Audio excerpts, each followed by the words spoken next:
നറുനിലാവിൽ കുളിച്ചുണർന്നു നവനീത ചന്ദ്രിക പോലെ. നായ്ക്കനാലില്ലം പ്രൗഢി കൊണ്ടു നിന്ന കാല നാരായണ തമ്പ്രാനും നളിനി തമ്പ്രാട്ടിക്കും പുന്നെല്ലിൻ നിറമൊത്തൊരു പെൺമണി പിറന്നു അന്നൊരു നാളിൽ. സ്വപ്നത്തിൽ നാഗദർശനമുണ്ടായി തമ്പ്രാന്. പ്രശ്നം വച്ചറിഞ്ഞു പുത്രി നാഗകന്യക തന്നെ.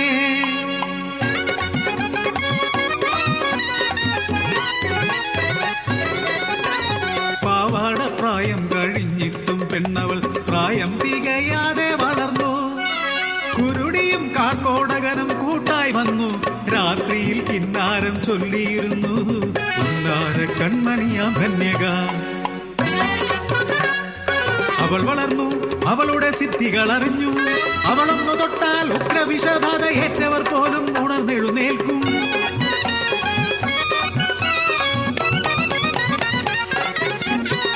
രാജരാജ പെരുമാളും നാടുവാഴി രുദ്രനും നവജീവിതമേകിയ കഥകൾ നാടറിഞ്ഞു.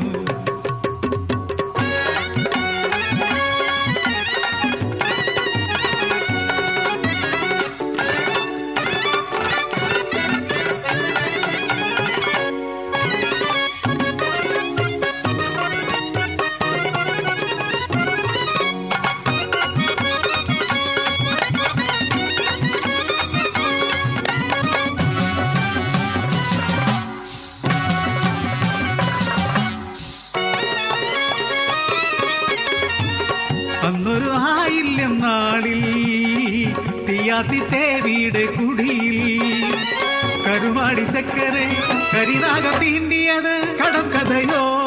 രോമകൂപങ്ങളിൽ രക്തം പൊടിഞ്ഞവൻ കരിനീല നിറമായി വിറച്ചു. കരൾ പൊട്ടി ചൊല്ലിയിട്ടും കണ്ണുനീർ വാർത്തിട്ടും കാണിക്കയില്ലാതെ മരുന്നില്ല എന്ന് കേവന്മാർ വൈദ്യർ വിധിച്ചു. കാക്കയ്ക്കും തൻ കുഞ്ഞു പൊന്നല്ലേ തീയാത്തിയാകിനും തായയല്ലേ. വിളിച്ചിട്ടും ഉണരാതെ കണ്ണിമ ചിമ്മാതെ കിടക്കുന്ന പൈതലെ ഭാര്യയെടുത്ത് നായ്ക്കനാലില്ലം തേടി പാഞ്ഞു. ആ ഉമ്മറപ്പടിയിൽ വെച്ചു കേണു. നിലവിളി കേട്ട് ഓടി വന്നു ഇല്ലത്തെ മേലാളർ. ആരവിടെ? ഇവളെ പിടിച്ചു പുറത്താക്ക്. ആ പടിപ്പുരവാതിൽ അടച്ചുപൂട്ടു. നായ്ക്കനാൽ വാഴും നല്ലമ്മ പെൺമണിയെ കാക്കേണം ദേയി പെറ്റ കരുമാടിയെ. മണ്ണിലിടയും നാഗം പെൺമണിയായി ചമഞ്ഞോൾക്ക് തീയനും തമ്പ്രാനും വേർതിരിവുണ്ടോ?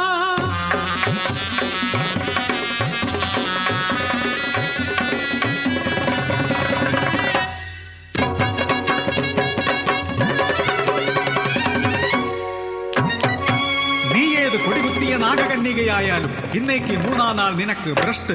തീയനും ചെറുമനും ഇനി നിനക്ക് കൂട്ട്.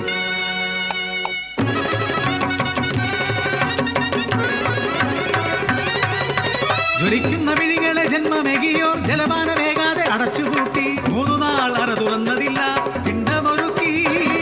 ഭ്രഷ്ടിനു നേരമായി മറവാതിൽ മെല്ലെ തുറന്ന നേരം തട്ടോളം വളർന്നൊരു പുറ്റ്. പുറ്റിന്റെ അറ്റത്തൊരു പൊത്ത്. പൊത്തിനുള്ളിൽ നിന്നും പൊങ്ങിത്തിളങ്ങിയ നാഗത്തലപ്പത്ത് ഒരു മുത്ത്.